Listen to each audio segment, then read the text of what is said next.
इस दुनिया में ऐसा कोई व्यक्ति नहीं है जिसके पास परेशानी ना हो और परेशानी का भी कोई ना कोई सॉल्यूशन ज़रूर होता है। लेकिन इंसान इसी परेशानियों से जूझने की वजह से वह जल्दबाजी में गलत फैसला ले लेता है, जिस वजह से कई लोग परेशानी में पड़ जाते हैं। आज के घटना में सेम ऐसा ही हुआ। इसी परेशानी की वजह से 3 लोग हमेशा मौत की नींद सो जाते हैं और जब लोगों के सामने दर पर दर सच्चाई निकल के आता है, इससे सुनने के बाद हर कोई हैरान और परेशान हो जाता है। आज के घटना में क्या था, इस घटना की आप पूरी सच्चाई जानने के लिए इस वीडियो को आप लास्ट तक ज़रूर देखिएगा। नमस्कार दोस्तों, मैं प्रदीप कुमार आपको इस टेढ़ी बात चैनल पे मैं स्वागत करता हूं। दोस्तों आज की यह जो सच्ची घटना है, यह घटना है कर्नाटक प्रदेश और उसी की राजधानी पड़ती है बेंगलुरु और ठीक उसी के पास थाना पड़ता है कादूर थाना और ठीक उसी के पास एक सटा हुआ इलाका पड़ता है तालुका चिकमंगलुरु। मैं बात कर रहा हूँ 17 फरवरी 2020 का दिन होता है। उसी तालुका इलाके के पास एक छोटा सा मोहल्ला पड़ता है और वह पड़ता है लक्ष्मी नगर मोहल्ला। वहीं के रहने वाले होते हैं डॉक्टर रेवांत, जिनकी उम्र होती है लगभग 36 साल के आसपास। वह जो होता है शाम का टाइम लगभग 5 बजे का टाइम होता है, 5 बजे के बाद होता है। वह अपने ही नज़दीकी पुलिस थाने जो होता है कादूर में पहुंचते हैं। उनके साथ 2 लोग उनके हितैषी होते हैं। वहाँ तो पहुँचते हैं तो देखते हैं वहाँ पर मौके पर थाना प्रभारी भी मौजूद होते हैं और वहीं पर देखते थाना प्रभारी की जो होते हैं डॉक्टर रेवांत के आंखों में आंसू भी आ रहे होते हैं। उनके दोस्त काफ़ी सहमे हुए होते हैं। थाना प्रभारी समझ जाते हैं कि यह मामला लग रहा काफ़ी गंभीर है, कुछ ना कुछ इस मामले में रहस्य छुपा हुआ है। थाना प्रभारी उनको समझाते हैं कि आप अगर हमें कुछ नहीं बताएंगे तो रोने से क्या फ़ायदा होगा, बिना इनका बताए कोई सॉल्यूशन होगा नहीं। थाना प्रभारी डॉक्टर रेवांत को तुरंत ही वहीं पर बैठाते हैं, कुर्सी पर बैठाते हैं, उनको पानी पिलाते हैं, उसको सांत्वना देते हैं, कहते हैं तुम्हारे साथ जो भी कुछ हुआ है उसका हम ज़रूर इंसाफ दिलाएंगे। डॉक्टर रेवांत तुरंत ही वह रोते हुए अवस्था में कहने लग जाते हैं कि साहब हमारी दुनिया उजड़ चुकी है, हमारी पत्नी इस दुनिया को छोड़ के जा चुकी है, उसकी किसी ने हत्या कर दी है और हमारे घर से काफ़ी जेवरात और जो होते कुछ पैसे लूटपाट की गई हैं। हमें पूरा विश्वास है हमारी पत्नी की ना मना करने पर उसकी हत्या की गई। इसके बाद जो है घर में चोरी को अंजाम दिया गया है। और वह कहने लगते हैं थाना प्रभारी यह सब कैसे और कब हुआ। डॉक्टर रेवांत कहते हैं कि साहब हमें इसके बारे में कुछ नहीं पता होता है, हम तो अपने ही कुछ दूरी पर एक डेंटल क्लिनिक होता है उसी को अपना चलाते हैं। वह नया खोल रखे हैं, बस वहीं पर अपना सीखने के लिए खोल रखे हैं। वहाँ पर चले जाते हैं, सुबह 9 बजे जाते हैं और रात में हमें कभी 9 बज जाता है, 10 बज जाता है, अपना आते हैं। लेकिन हमारी जो पत्नी होती है जिसका नाम होता है कविता, जिसकी उम्र होती है 32 साल के आसपास, वह उस समय काफ़ी परेशान होती है। इसी परेशानी के चलतन जो होता है वह उसको जो होता है हम दिखाने के लिए लगभग 4 बजे अपना डेंटल बंद करके क्लिनिक अपने घर आते हैं। और जब घर आते हैं तो दरवाज़ा देखते हैं कि अंदर से लोग हैं, आवाज़ लगाते हैं कविता, लेकिन अंदर से कोई रिस्पॉन्स नहीं आता है। तो उसी में से हमारे पड़ोसी कहने लग जाते हैं कि एक ताला खोलने वाला किसी व्यक्ति को बुला लो। उसी समय हमारा ध्यान आता है तो उसी बाज़ार में जाकर हम एक ताला खोलने वाले व्यक्ति को ले आते हैं। वह व्यक्ति हमारे घर का ताला खोलता है। जैसे ही खोलता है तो अंदर का जो नज़ारा देखते हैं तो काफ़ी दंग सा रह जाते हैं। देखते हैं हमारी पत्नी जो होती है वह बेड पर काफ़ी जो होता है एक बेसुध अवस्था में पड़ी हुई है। उसके पास पहुंचते हैं, उसको जगाने लगते हैं, उसकी आवाज़ ना उसकी सांसें चल रही होती है। हम एक डॉक्टर होने की वजह से जब उसकी नस चढ़ोड़ते हैं तो पता चलता है उसकी तो मौत हो चुकी है। इसी वजह से वहीं पर हमें काफ़ी सदमा सा लगता है। लेकिन देखते हैं घर में जितने भी सामान होते हैं सारे बिखरे हुए होते हैं। अलमारी पूरा खुला हुआ होता है, उसके कपड़े बिखरे हुए होते हैं। इसलिए मैं पूरा विश्वास अब हो गया था कि हमारी पत्नी के साथ पहले तो उसके साथ कुछ की गई है, इसके बाद जो होता है किसी घटना को अंजाम दिया गया है। हमें लग रहा है कि चोरी के इरादे से यह सब कांड किया गया है। अब जैसे इस बात को जो होते हैं वहाँ के थाना प्रभारी इस बात को सुनते हैं, डॉक्टर रेवांत के थ्रू तुरंत ही अपने दल बल की टीम के साथ उसी घटना पर पहुँचते हैं। और जैसे पहुँचते देखते हैं वहाँ का नज़ारा काफ़ी दंग सा रह जाते हैं। थाना प्रभारी इस मामले को काफ़ी गंभीर समझते हैं। इसी समझने की वजह से अपने से बड़े अधिकारी एसपी हरीश पांडे को खबर देते हैं। हरीश पांडे जैसी खबर पाते हैं तुरंत ही वह फोरेंसिक टीम के साथ और डॉग स्क्वाड होते हैं और कुछ फ़ोटो शूटर होते हैं, उनके साथ उसी घटना पर पहुंचते हैं। फोरेंसिक टीम जो होती है कमरे की तलाशी लेना शुरू कर देती है। फ़ोटो अपना काम करना शुरू कर देते हैं। लोग अपना काम करने लगते हैं, लेकिन कहीं पर कोई सुराग नहीं मिलता। हरीश पांडे इस मामले को काफ़ी गंभीर समझते हैं।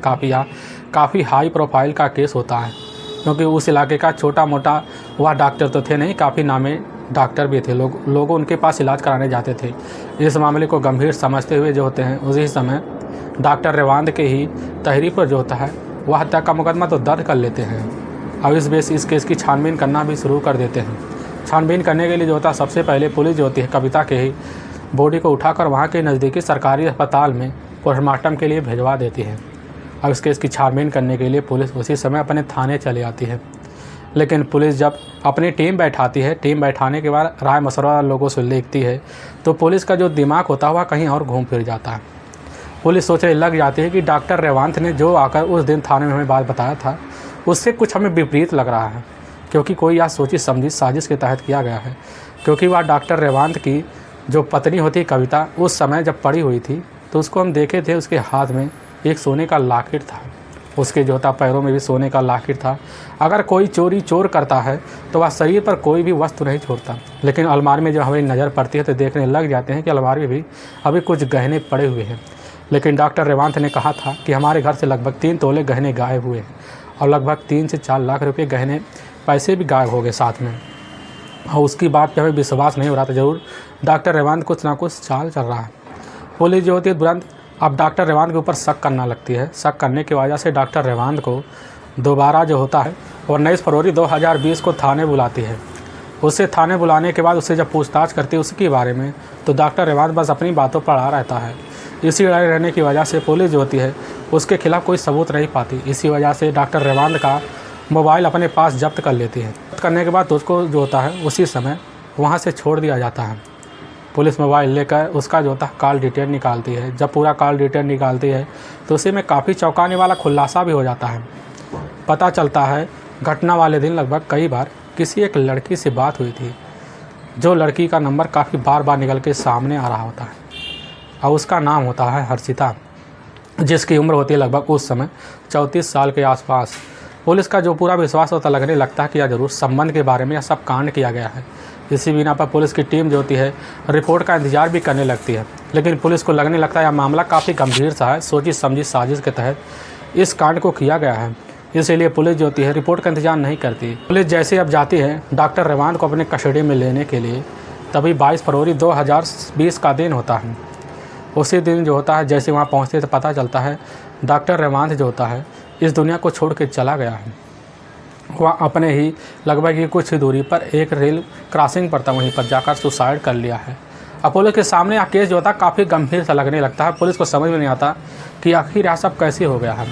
इसीलिए पुलिस की जो टीम होती है उसी समय कविता के मायके वालों को भी सूचना दे देती है, और साथ में जो होता है डॉक्टर रेवांत के परिवार वालों को सूचना देती है, थाने बुलाती है। पुलिस जो होती है इन दोनों को अलग पक्षों को बुलाकर अलग अलग पूछताछ करती है। लेकिन पुलिस के सामने जो सच्चाई निकल के आता है, इसे सुनने के बाद तो हर कोई हैरान और परेशान भी हो जाता है। असल में आज जो होते हैं डॉक्टर रेवांत का जो अपना ही खुद का ही मकान होता है, उससे में ठीक 10 साल पहले जो होते हैं अपने परिवार के साथ रहते हैं। उनके माता पिता होते हैं, उनके भाई भी होते हैं। डॉक्टर रेवांत जो होते हैं उनका जो होता है एक सपना होता है डॉक्टर बनने के लिए। डॉक्टर रेवांत इसी सपने को सजोए बैठे रहते हैं। तभी जो होता है MBBS की कोर्स करने के लिए पूरी तैयारी भी करते हैं, और तैयारी उनकी सफल भी होने लगती है। काफ़ी मेहनत करते हैं, उनको लगने लगता है कि हमारी परीक्षा पास हो जाएगी, जल्द से हमें डॉक्टरी की नौकरी मिल जाएगी। डॉक्टर रेवांत जो होते हैं देखने में उस समय जो होते अपने आप को काफ़ी भाग्यशाली भी समझते थे, काफ़ी हष्टपुष्ट थे, काफ़ी जो होता है एक उनका शेड्यूल शरीर था। उनको लगने लगता था कि हमारा जो होता है परिवार एक दिन हमारी वजह से काफ़ी अपना नाम रोशन भी कर लेगा। वह उसी MBBS की कोर्स की तैयारी करने लगते हैं। तभी जो होता है उनकी कोर्स में कुछ गड़बड़ी होने की वजह से MBBS में उनका सिलेक्शन नहीं हो पाता है। इसकी वजह से काफ़ी ज़्यादा परेशान हो जाते हैं, और इसी पर जो होता है एक फ़ैसला लेते हैं। वह जाकर बेंगलुरु के ही दत्त मेडिकल कॉलेज होता है, उसी मेडिकल कॉलेज में जाकर जो होता है वहाँ पर एडमिशन लेते हैं।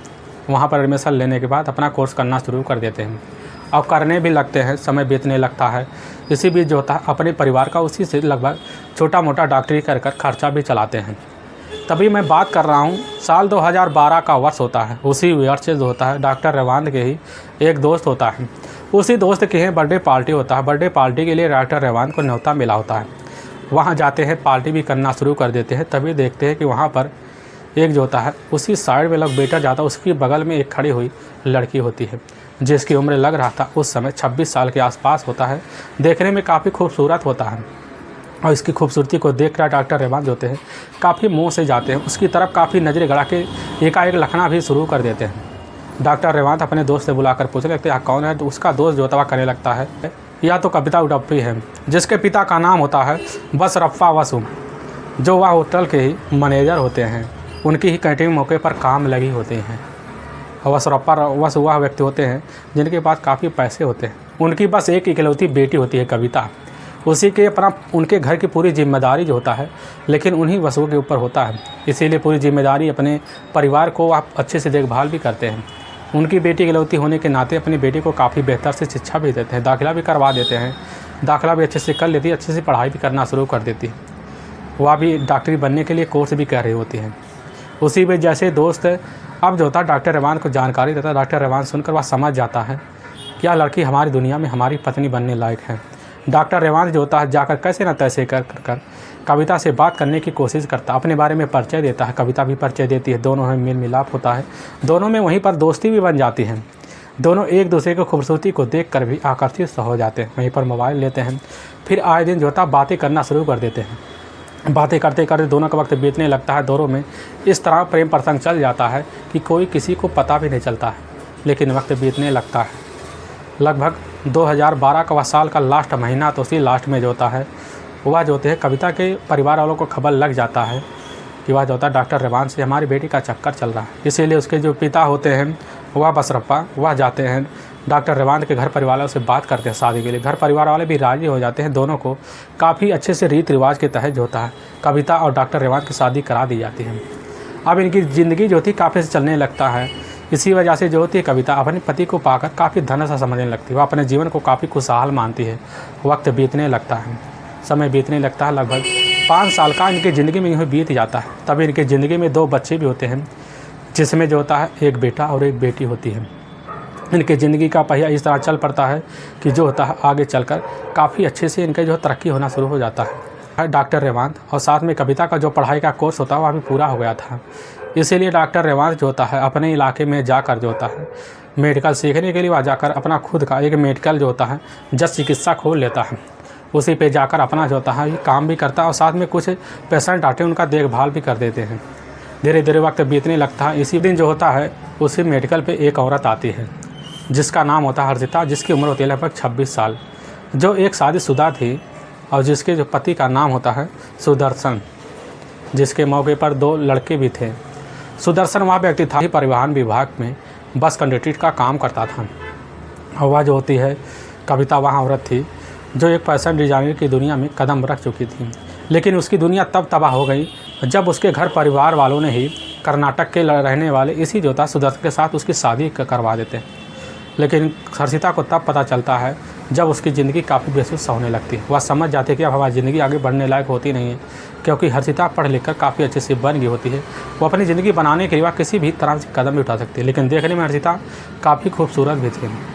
हर्षिता का जो पति होता है असल में वह जो होता है जब बस की ड्राइविंग करने के लिए निकल जाता, कभी हफ्ते बाद भी लौटता था। इसीलिए हर्षिता को जो रात होता था काफ़ी उसके लिए दुश्वार भी हो गया था। इसी दुश्वारी की वजह से वह जो होती है रात में सो नहीं पाते थे, क्योंकि उसके शारीरिक सुख उससे नहीं मिल पाते थे। हर्षिता इसीलिए काफ़ी बेचैन सी रहती थी। कभी कभी उसका तबीयत ख़राब हो जाता है। इसीलिए अपनी इलाज करवाने के लिए जो होता है डॉक्टर रेवांत के उसी जो होता है वह डॉक्टर चिकित्सा पे जाती है।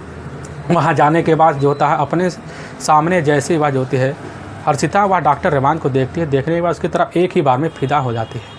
वह सोचने लग जाती है कि यह तो बहुत पहुँचा हुआ आदमी है, काफ़ी समझदार भी दिख रहा था। और डॉक्टर रेवांत से बात करते करते हर्षिता जो होती है डॉक्टर रेवांत का मोबाइल नंबर ले लेती है। लेने के बाद अपने घर आती है, फिर उसके थ्रू ही उनसे चैटिंग करना शुरू कर देती है। हर बीमारी का इलाज पूछने लगती है। लेकिन धीरे धीरे उनका बात जो होता है इस तरह शुरू हो जाता है। डॉक्टर रेवांत भी समझ जाते हैं कि हर्षिता आखिर में चाहती क्या है, क्योंकि वह ऐसे सीधे आदमी तो थे नहीं कि कोई नहीं समझ पाएगा। धीरे धीरे इनका जो होता चैटिंग इस तरह चलने लगा। हर्षिता जो होती है अपनी उसी व्हाट्सअप मैसेज में जो होता है काफ़ी ब्लर करके फ़ोटो भेज देती है, काफ़ी जो होता है न्यूड फिल्में भेज देती है, जिसकी वजह से वह भी समझ गए कि हर्षिता का आखिरी कदम क्या हो सकता है। तभी हर्षिता एक दिन जो होती है अपने घर पर अपना इलाज कराने के लिए जो होता है डॉक्टर रेवांत को घर बुलाती है। और जैसे ही डॉक्टर रेवांत जाते हैं तो देखते हैं कि हर्षिता जो होती है सच संवर के वहाँ पर बैठी होती है। हर्षिता के बुलाने के बाद पहुँच जाते हैं और वहीं पर मीठी मीठी बातें करते हैं। हर्षिता अपने मन की बात रखती है और इसी तरह दोनों प्यार का इजहार भी करते हैं। हर्षिता डॉक्टर रेवान को अपने बेडरूम में ले जाती है। ले जाने के बाद वहीं पर उनके साथ मिलकर शारीरिक रिलेशन बनाती है। वहीं पर संबंध भी बन जाता है। संबंध बनने के बाद इनका सिलसिला शुरू हो जाता है। लेकिन डॉक्टर रेवान जो होते हैं कभी कभी अपने उसी जो होता है मेडिकल में बुला लेते हैं और उसी जो होता है इलाज करने के बहाने जो होता है उसके साथ संबंध भी बना देते थे। और संबंध का सिलसिला उनका जो कभी घर पे जाती थी, कभी जो है अपनी दुकान में बनाते थे। धीरे धीरे वक्त चलने लगता है, समय बीतने लगता है। लेकिन जब देखती है कविता हमारा पति जो है काफ़ी लेट आ रहा है, आखिर में क्यों लेट आ रहा है, इसके लिए जब वह जानने की कोशिश भी करती तो डॉक्टर रेवान जो होते हैं अपनी पत्नी को जो होता है काम की जिम्मेदारी देकर धमकाना भी शुरू कर देते हैं। लेकिन कविता को विश्वास नहीं होता कि हमारे पति के अंदर कितनी सच्चाई छिपी है। उन पर शंका करना भी शुरू कर देते हैं। इसीलिए जैसे ही एक दिन डॉक्टर रेवान जो होते हैं बाथरूम में गए तो उनका मोबाइल बाहर पड़ा होता है। कविता वहाँ बैठ जाती है, मोबाइल देखना शुरू कर देती है, व्हाट्सअप खोलती है, देखती है डॉक्टर रेवान के व्हाट्सअप में जो होता है हर्षिता का ही नंबर होता है। उसी नंबर में काफ़ी न्यूड फिल्में, काफ़ी फ़ोटो होते हैं। वह पूरी समझ जाते हैं कि हर्षिता और हमारे के बीच में क्या चल रहा है। उसके पति बाहर आते हैं, उनसे बोलने लग जाते हैं। उसके पति कहते हैं क्या जब सब हो रहा है तुम जान ही रही हो तो हमारे बीच जो हो रहा है बहुत सही हो रहा है। उसी दिन से जो होता है अब कविता और जो होता है डॉक्टर रेवान के बीच से झगड़े तकरार शुरू हो जाते हैं। इनकी ज़िंदगी में ऐसा वक्त चलने लगता है कि रोज़ दिन झगड़े तकरार और किसी दिन जो होता है डॉक्टर रेवान कविता की पिटाई भी कर देता था। कविता इस तरह परेशान हो गई थी, अपने पति से तंग आ गई थी। इसके लिए वजह उसके पास कोई जुगाड़ नहीं बचा था। लेकिन इधर जो होता है हर्षिता और जो होता है रेवान दोनों शादी का फैसला भी ले लेते हैं। शादी के फैसले के लिए जो होता है हर्षिता अपने पति जो होते हैं सुदर्शन सेवा एक तलाक की चार्जशीट दाखिल कर देती है, तलाक की अर्जी भी डाल देती है, जिसकी वजह से उसका तलाक होना लगभग तय हो जाता है। अब जैसे इस चीज़ की खबर जो होता है डॉक्टर रेवान को चलता है, डॉक्टर रेवान जो होता है अपनी पत्नी से जाकर बोलने लग जाते हैं कि हमें तुमसे तलाक चाहिए। उनकी जो पत्नी होती है कविता काफ़ी भन्ना से वह कहती है हम अपने जीते जी तुमको कभी तलाक नहीं दे सकते। इसी वजह को सुनकर डॉक्टर रेवान को काफ़ी झटका लगता है। तभी सोचते हैं हमें कुछ ऐसा करना होगा जिसकी वजह से हमें जल्द से जल्द वह जो होता है हर्षिता से शादी हो जाए। इसी फिराक में बैठे रहते, इसी इनका जो होता है ऐसे चलता रहता है। लेकिन इनके ज़िंदगी का लगभग 2 साल का वक्त बीत जाता है। काफ़ी कोशिश करते हैं कविता को इस दुनिया से हटाने के लिए, उनके पास कोई जुगाड़ नहीं बचता है। तभी कविता जो होती है लगभग वह फरोरी, उसी बीच कविता काफ़ी ज़्यादा परेशान हो जाती। कभी कभी वह चारपाई भी पकड़ लेती थी, उठ नहीं पाती थी। तभी डॉक्टर रेवान के दिमाग में एक ख्याल आता है। उसी दिन 16 फरवरी 2020 का दिन होता है, शाम का टाइम होता है। डॉक्टर रेवान जो होते हैं अपनी पत्नी कविता के पास जाते हैं, एक इंजेक्शन लेते हैं। उसी इंजेक्शन में जो होता है काफ़ी विषैला पदार्थ भर लेते हैं। भरने के बाद जो होता है कविता के बॉडी में लगा देते हैं, जिसके बाद कविता जो होती है कुछ वक्त काफ़ी सहन करने के बाद वह हमेशा के लिए इस दुनिया को छोड़ कर चली जाती है। इसके बाद जो होता है इस घटना को पूरी तरह से एक कामयाब करने के लिए एक षड्यंत्र बनाते हैं। इसी षड्यंत्र के तहत जो होता है कविता के बॉडी से लगभग गहने उतार कर अलमारी से गहने निकाल कर जो होता है उसी समय अपनी प्रेमिका जो होती है हर्षिता के बाद उसी समय कोरियर भी कर देता है। करने के बाद पूरे घर का सामान बिखेरने के बाद देखिए जो होता है थाने में पहुंच जाते हैं। पुलिस को सारे जो होता है एक रची सजाई साजिश के तहत पूरी घटना की जानकारी देते हैं। लेकिन जैसे ही लगभग 4 दिन वक्त बीतता है, यानी कि 22 फरवरी 2020 का दिन होता है, घटना को लगभग 5 दिन बीत गए थे। डॉक्टर रेवान को लगने लगता है कि इसमें अब तो लग रहा हम बुरी तरह से फंस गए हैं, क्योंकि हम पुलिस के रडार में आने वाले हैं। उस समय पुलिस का जो होता है रुख काफ़ी अख्तियार कर चुकी होती है, जिसकी वजह से डॉक्टर रेवान जो होता है कोटपल के ही रेलवे स्टेशन पर जाते हैं। गाड़ी के आगे कूद कर सुसाइड करने का फैसला ले लेते हैं। तभी कुछ देर पहले ही लगभग 15 मिनट पहले जो होते हैं उसी समय अपनी प्रेमिका हर्षिता के पास फ़ोन कर देते हैं। उसको सारी बात बताते लगते हैं कि अब हमारी दुनिया तबाह होने वाली है, अब हम फंसने वाले हैं और फंसने के बाद हमारे साथ क्या होगा हम नहीं जान पाते। अब इसी बात को इधर हर्षिता भी सुनती है तो वह काफ़ी जो होता है वह सहम से जाती है। वह सोचने लगती है कि अगर हमारा प्रेमी ऐसा कदम उठा सकता है तो हम क्यों नहीं उठा सकते। हर्षिता जो होती है वह भी एक निर्णय लेती है, अपने घर में एक चार्जशीट वहीं पर एक दाखिल कर देती है। उसी में लिख देती है कि हमारे जो होता है इसमें घर का कोई जिम्मेदार नहीं है, हम अपनी मर्ज़ी से आप कदम उठा रहे हैं। हर्षिता जाती है, पंखे को देखती है, उसी पर जाकर फंदा लटकाती है। इसके बाद अपने आप को एक आत्महत्या के रूप दे देती है। जिसके बाद जो होता है इधर अब डॉक्टर रेवान जो होते हैं गाड़ी का इंतज़ार करते हैं। गाड़ी के आगे जाकर कूद कर वह अपने आप को सुसाइड भी कर लेते हैं। इसके बाद जब पुलिस के सामने सच्चाई निकल के आता है, इससे सुनने के बाद तो हर कोई हैरान और परेशान भी हो जाता है। दोस्तों, हमें इस घटना का उद्देश्य किसी को परेशान करना नहीं है और ना ही किसी को दिल को ठेस पहुंचाना है। बस आपको यह बताना है कि आप जहां भी रहें आप सावधान और सतर्क ज़रूर रहें। दोस्तों अगर आपको ये वीडियो पसंद आ रहा है तो इस वीडियो को आप ज़्यादा से ज़्यादा शेयर और सब्सक्राइब ज़रूर करें, जिससे हम आपके बहुत आभारी रहेंगे। फिर मिलेंगे एक नए एपिसोड के साथ, तब तक के लिए जय हिंद और जय भारत।